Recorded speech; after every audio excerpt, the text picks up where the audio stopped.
really genuinely believe that what's inspiring is being able to reconnect myself with what's possible for me as a young professional through the lens of my cohort members, my experience at the Congressional Black Caucus, Foundation's ALC, and just to be able to see so many people that look like me, do the work that I do, and then also telling me that I could do that same thing. And it's reassuring and it's inspiring. It makes me think about what I can do that I haven't done. And yeah, and I get to do it with a support team that I didn't have before.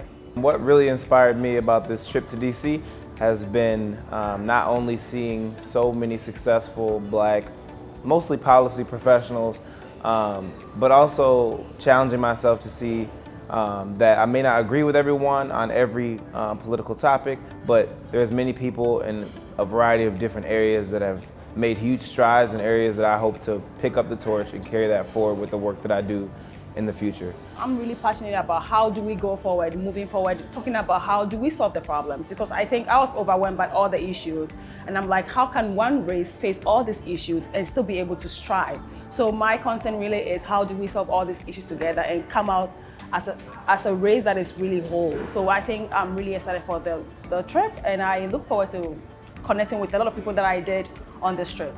One of my highlights actually happened today, which is the last day.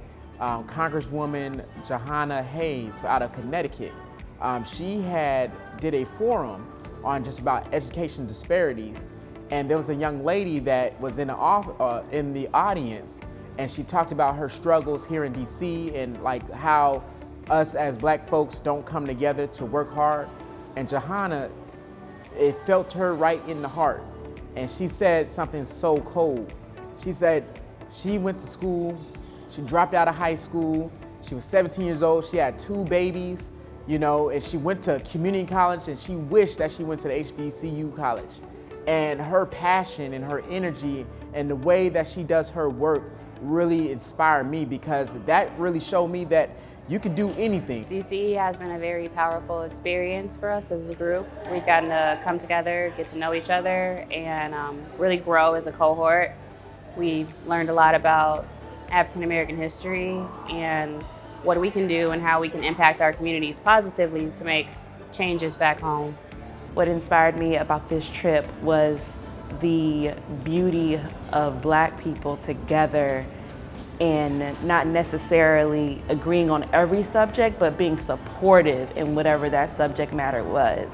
And that is something I feel we too often don't recognize, and we also don't get in the space of saying, I see you, I may not disagree with you, but as a Black person to a Black person, I am here and I hear you, and I will stand behind you when I can, and I will support you when I can. And although you may be overlooked to the outside world, I see you. I am excited because this weekend was a powerful weekend.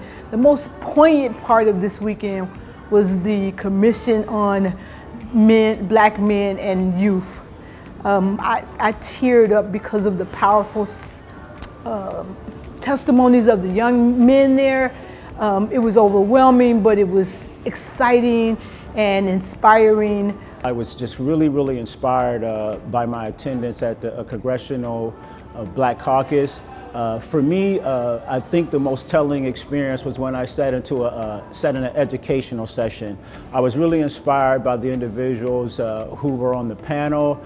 They really brought to surface what's actually happening in the education system.